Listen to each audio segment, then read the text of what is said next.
Most people believe that talent is born in the feet, but the man I am about to talk about proves that true genius resides in the soul.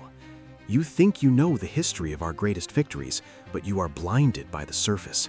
You see the trophies, you see the goals, but you are missing the invisible thread that holds the entire Rubro-Negro universe together. Talent is not just skill, it is a spiritual contract. And the man we call the Maestro signed it in blood and sweat long before he ever lifted a cup. You think you know Junior, but you only know the legend. Today, we peel back the skin to reveal the bone. It is undeniable, Milton. Every single member of our massive nation knows that the sacred mantle has a weight that crushes the weak. They feel the roar of the Maracanã in their very blood every Sunday. They understand that the year 1981 was not just a lucky streak, but a divine decree, where the gods of football were red and black. They know that we are the most beloved of Brazil because we survive where others perish. You can feel that truth in your chest right now, cannot you? That certainty that being Rubro-Negro is not a choice, but a destiny. Exactly, Roberta. But here is the pattern interrupt that will shake your foundations. Everyone talks about the king, the supreme deity of our altar, but very few understand the silent architect. Today, we are going to expose a secret that has been kept in the shadows for decades, a secret pact made on the sands of Rio and the cold streets of Turin that changed the destiny of the most beloved forever. If you think you are a true fan, you are about to be tested. This is not just a history lesson, it is a revelation of a psychological pact that forced a legend to choose between the comfort of Europe and the fire of the Maracanã. That sounds like a challenge, Milton. And for those who are watching right now and feel that spark in their chest, that urge to know the deep truth of our history, you need to do something right now. If you want to unlock the full power of the Rubro-Negro Mystique, hit that subscribe button and leave a like. This is not just a video, it is an initiation into the inner circle of the Mystique. If you do not subscribe, you are choosing to stay in the dark with the casuals. Stay here and you will understand why the Maestro was the only human capable of whispering to the ball and making it obey. Do it now, before we reveal the pact. Listen closely. Imagine the year 1981. The world was watching. Liverpool, the giants of Europe, thought they were coming to Tokyo to collect a trophy. They looked at our players and saw individuals. They did not see the collective consciousness. And at the heart of that machine was Leo Velgito Lins da Gama, known to the world as Junior. But here's the loop I want to open for you. Why did the greatest left back in the world, at the height of his European career, decide to abandon the riches of Italy to return to a club that was struggling in 1989? It was not just for love. It was a mission that involved a revelation he received in Turin that no one has dared to talk about until today. It is fascinating you mentioned that, Milton, because when we look at his career, we see a man who defied logic. He played with his right foot on the left side with such elegance that he made the difficult look like an insult to the opposition. He was the heartbeat of the team that conquered the world. Can you imagine the silence of the English defenders when they realized they could not even get close to him? He was not just running, he was dancing a samba that they could not hear. How does a man stay so calm while the entire world is screaming? I want you to feel that silence right now. Feel the weight of the air in Tokyo. The English were masters of the long ball, of the physical struggle. But Junior was playing chess while they were playing checkers. He moved with a rhythm that seemed to come from the deepest roots of our culture. He was the bridge between the tactical genius of Claudio Coutinho and the divine execution of the king. But the glory of '81 was just the first layer of the armor. The real test came when he left the nest. He went to Italy to prove that a Brazilian could not only play, but lead the most tactical league in the world. And then came the pain, right? The departure to Torino in 1984. The nation felt like a piece of its soul had been ripped out. It is that deep ache we feel when the icons leave. But even in Italy, he was named the best player in the league, beating out legends who were much younger and stronger. He was teaching the Europeans how to breathe football.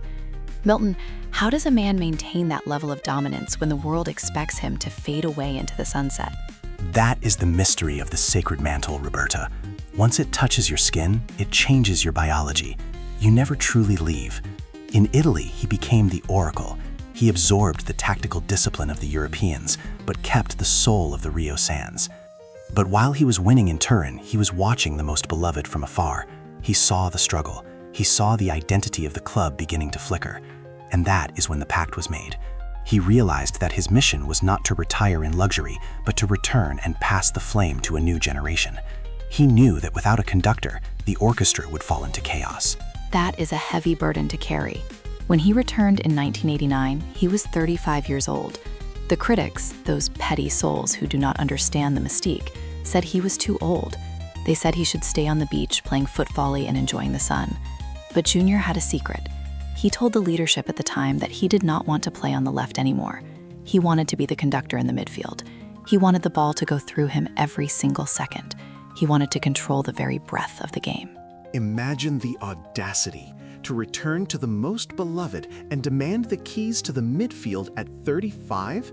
That is what we call justified pride. He knew that his mind was faster than any young man's legs. He was not just playing a game, he was executing a doctrine. He understood that the sacred mantle requires more than just running. It requires a deep, spiritual understanding of the game's rhythm. He was the only one who could bridge the gap between the golden era and the uncertain future. It takes a level of confidence that verges on the divine to do that. I want to ask everyone watching, have you ever seen a player command a stadium just by standing still? Have you ever felt the energy of the Maracanã shift just because one man touched the ball? Tell us in the comments right now, what is your first memory of the Maestro, or what your father told you about the legend of '92? We want to see the fire of the nation in the comments section. Your stories are the blood of this club. Speak now and let the world know why we are different. You see, Roberta, the comments will show that the legacy is alive. But let us go deeper into the frustration. Before the miracle of 1992, there was doubt, a lot of it. There was the weight of a generation that had not won the national title in years. The fans were hungry.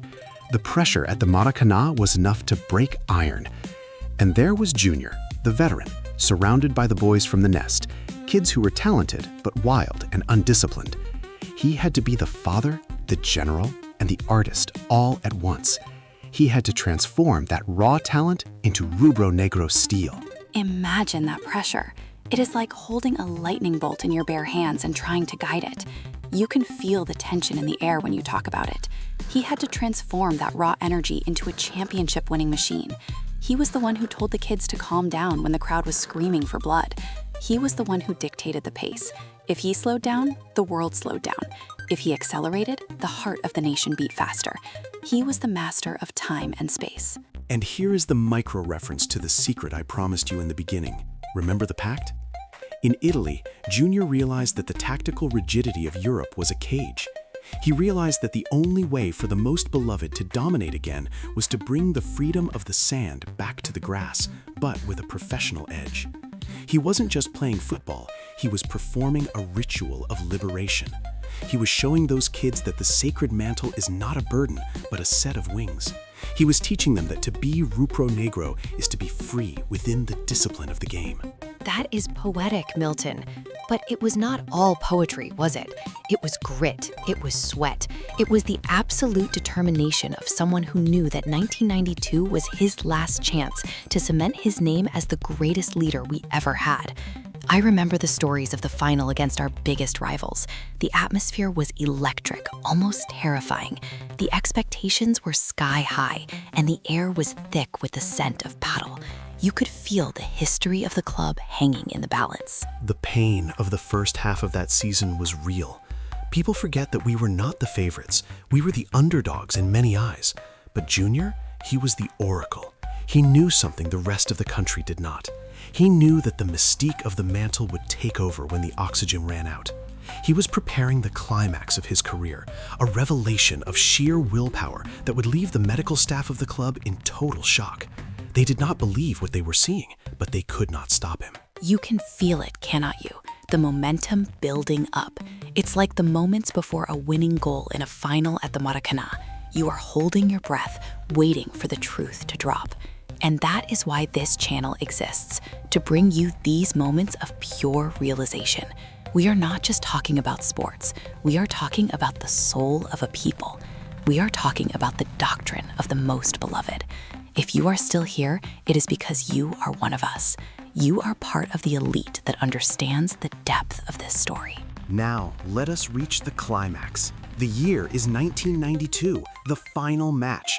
The Maestro is 38 years old. 38! In today's world, players are considered retired at 32. But here is the revelation that has been whispered only in the inner circles. During that entire final stretch of the championship, Junior was playing with a hidden injury that should have kept him in a hospital bed. His knee was essentially bone on bone. Every step was an explosion of agony. Every long pass was a needle to his joints. He was literally crumbling from the inside out, but he never let it show. Wait, Milton.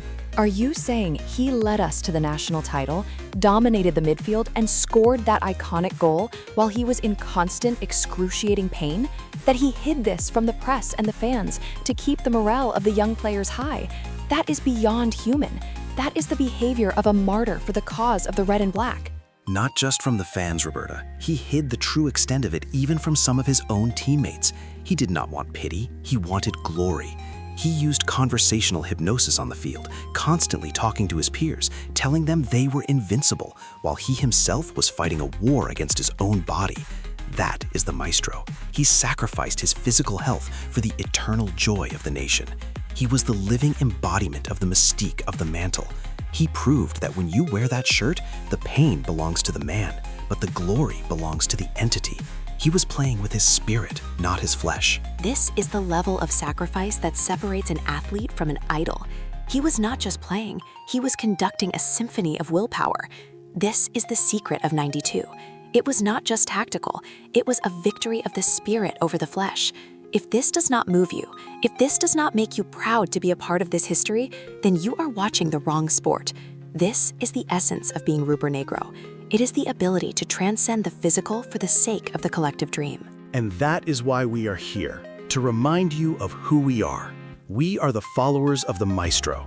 We are the heirs of the kingdom built by the king and the architect. You have two choices now. You can close this video and continue to be a casual fan who only looks at the scoreboards on Monday morning, or you can subscribe to this channel right now and join the elite group of fans who truly understand the doctrine, the heritage, and the soul of the most beloved. Make your choice. Become part of the Mistica Rubro-Negra. Do not forget to share this video with that friend who thinks they know everything about football but does not know the true price of the 1992 trophy. Let them know what real leadership looks like. Hit the bell icon because we are just getting started. The revelations will not stop here. We have more secrets to uncover, more legends to honor, and more truths to tell. Join us in this journey through the heart of our history. The Maestro showed us that the sand and the grass are the same if you have the soul of a conqueror. He taught us that age is just a number when your heart beats for the most beloved. Now, go forth and carry this legacy in your heart. The sacred mantle is on your back every time you represent our colors. Be worthy of it. Feel the weight and the power. SRN. SRN, everyone. Remember, you are part of something much bigger than a club. You are part of a legend. See you in the next chapter of our history. Keep the flame alive.